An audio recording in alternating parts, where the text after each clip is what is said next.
En realidad, Javier, el trabajo de la Defensoría Pública va mucho más allá de eso, sino que ellos lo que hicieron fue ahora un informe de cómo están trabajando con las personas privadas de su libertad. Lo que quieren es, en lo posible, liberar más las cárceles de personas, por ejemplo, con otras medidas alternativas, como por ejemplo prisión domiciliaria o poder finalmente culminar los casos que van llevando adelante, porque hay muchos casos sin condena en nuestro país.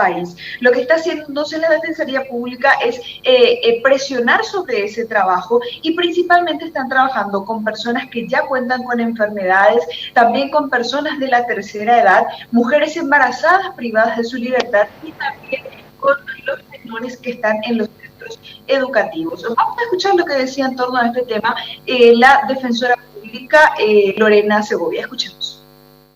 Con la emergencia del COVID como defensa pública priorizamos dos áreas importantes. Por un lado, las personas privadas de libertad y por el otro lado, la situación de la niñez.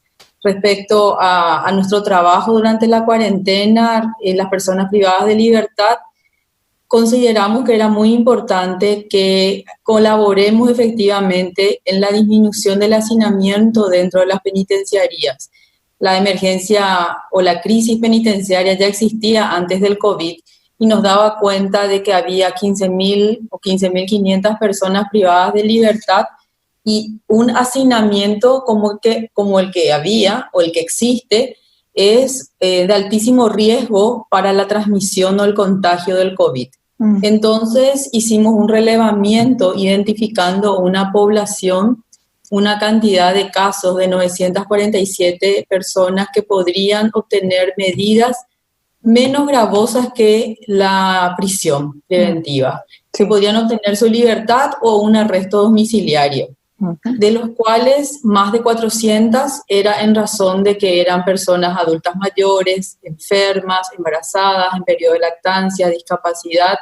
Inclusive identificamos los pueblos, las personas que provienen de pueblos indígenas.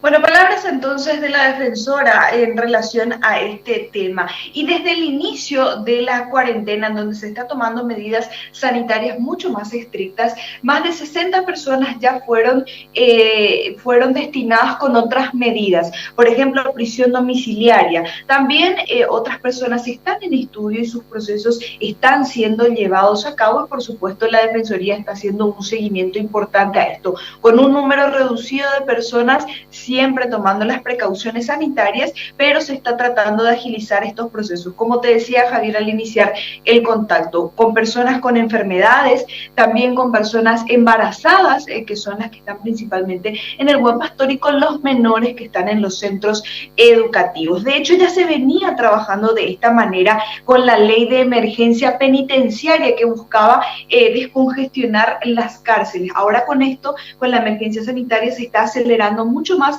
este proceso y se está priorizando a las personas más vulnerables, Javier.